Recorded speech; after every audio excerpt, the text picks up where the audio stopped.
we are going to study effect of ratification. Ratification in law is an approval or affirmance by principle of previous act or conduct done by another person on his behalf, but without the knowledge and authority. This rule is enacted in Section 196 of the Contract Act 1872, so as to provide the ratification of act. The section says, I'm going to read Section 196, effect of ratification. Where acts are done by one person on behalf of another, but without his knowledge or authority, he may elect to ratify or to disown such acts. If he ratifies them, the same effect will follow as if they had been performed by his authority.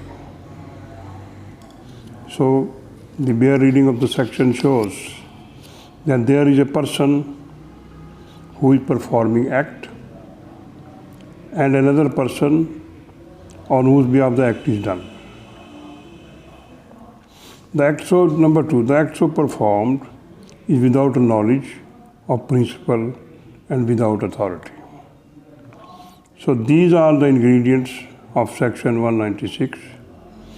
There is a person who is performing act, another person on whose behalf act is done, and the act so performed is without knowledge of principle and without his authority. So when this situation happens, the question of ratification arises. Now it is open for the principal either to accept the same or disown it. If the principal disowns the act, this act is done without authority and carries no weight. But if he approves or ratifies the same, it has binding force. In order to constitute a binding adoption of prior unauthorized acts that must have been done in the name of supposed principle, and there must be full knowledge of what those acts were, or such an unqualified adoption that inference may be properly be drawn that the principal intended to take upon himself the responsibility for such acts, whatsoever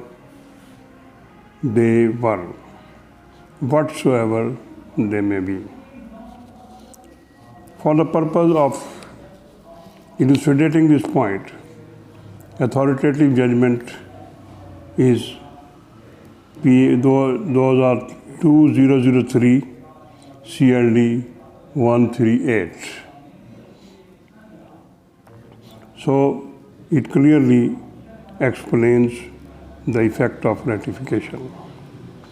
The first important thing for ratification is that the agent shall not be acting for himself, but shall be intending to bind a named or ascertainable principle.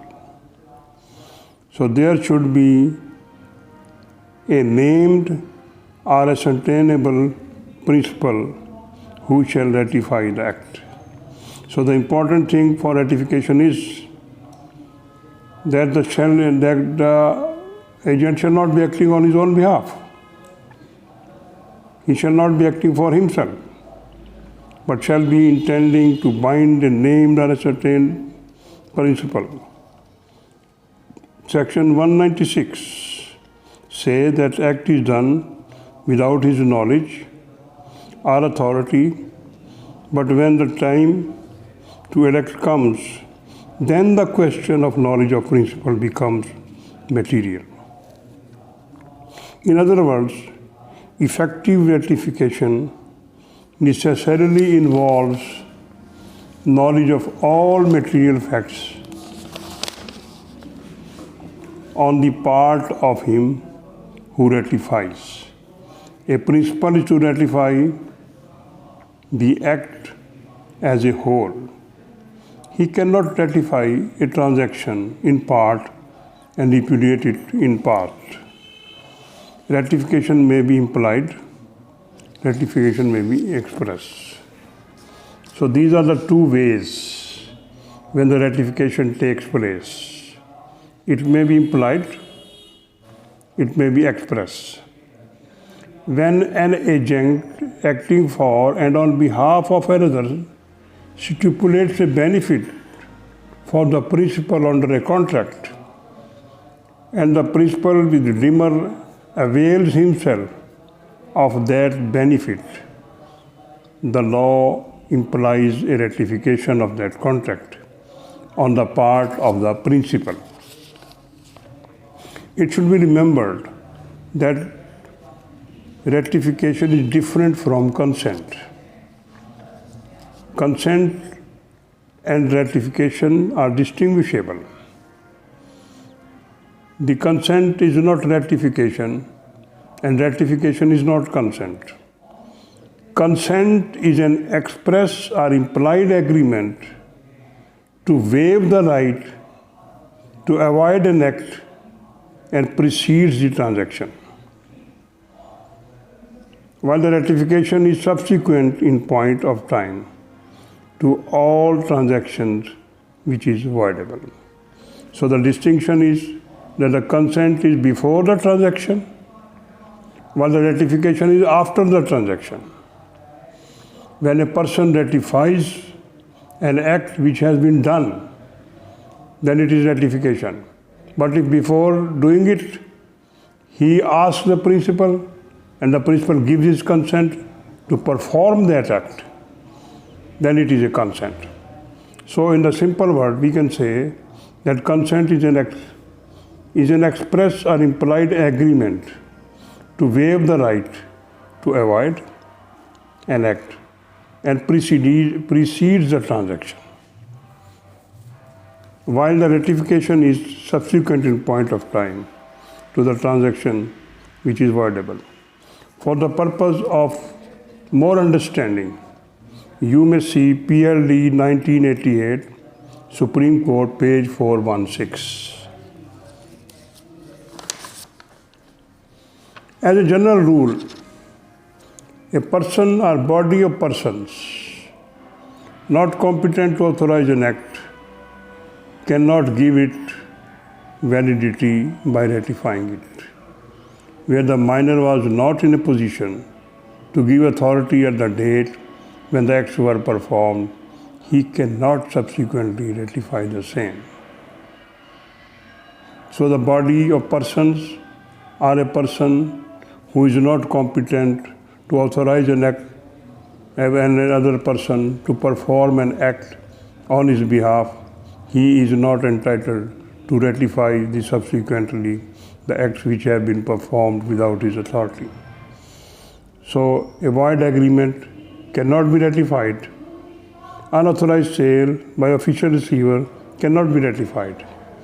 Acts of agent forbidden by principle or by the law cannot be ratified. For ready reference, you may see PLD 1983, Karachi, page 99. So, in order to understand the effect of ratification, there are a large number of authorities, and a few of those are 2001 CLC, page 595, PLD 1997, Karachi, page 62, 2007 YLR, page 1745, PLD 1990, Supreme Court, AJK, 13, 2001 CLC 595, 2000 YLR 2417, 1999 and 1999 YLR 1529, 1983 CLC 2127, 1987 CLC 1366, PLD 1987, Law 392, 1983 CLC 2127.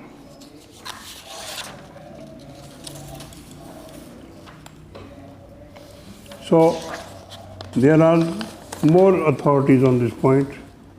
On searching the law, you may find the same. Section 198 of the Contract Act 1872 provides that no valid rectification can be made by a person whose knowledge of the facts of the case is materially defective. In other words, knowledge is requisite for a valid rectification. To make rectification valid, the purported principal must have full knowledge of the facts. So we may say that no valid rectification can be made by person whose knowledge of fact is materially defective. We find that there can be no rectification without an intention to rectify, and there can be no intention to rectify an unauthorized act without knowledge. So far as the intention is concerned, in previous days, I delivered a lecture on the question of intention.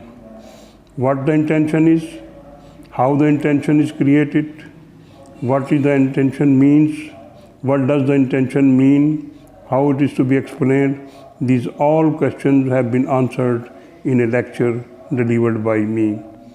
So in order to find out as to what the intention is, you may go through and you may listen to that lecture.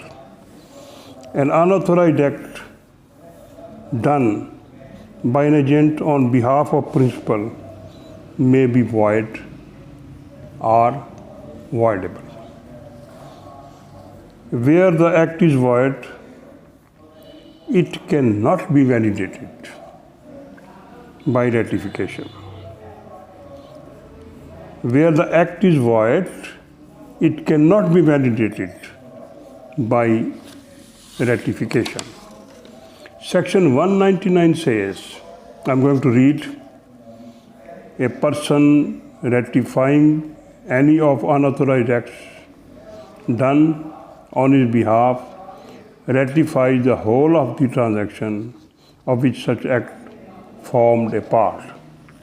So it is clear that a person cannot take benefit of it without bearing its burden. He must adopt the whole contract or repudiate it altogether. A person cannot be allowed to ratify a part only of an act. It is settled that ratification of unauthorized act cannot injure third person. What does it mean? To understand it, see Section 200 of the Contract Act, which says as follows. I'm going to read. Section 200 says, an act done by one person on behalf of another without such a other person authority, which if done with authority would have the effect of subjecting a third person to damages or of testimony or terminating any right or interest of a third person, cannot by ratification be made to have such effect. This section aims at to safeguard the rights of third person, having effect of subjecting him to damages or terminating his rights or interest by act of ratification or unauthorized act by the principal. A principal may ratify an unauthorized act of agent but without causing hurt to any third person. In order to understand the effect of ratification, it may be simply said that ratification by the principal means that he is accepting an unauthorized act of his agent after having the knowledge that he has done this unauthorized act. So the unauthorized act is performed by the agent without the consent of the principal, and when it is done by him, then it is open to the principal either to ratify the same or to disown the same. Thank you.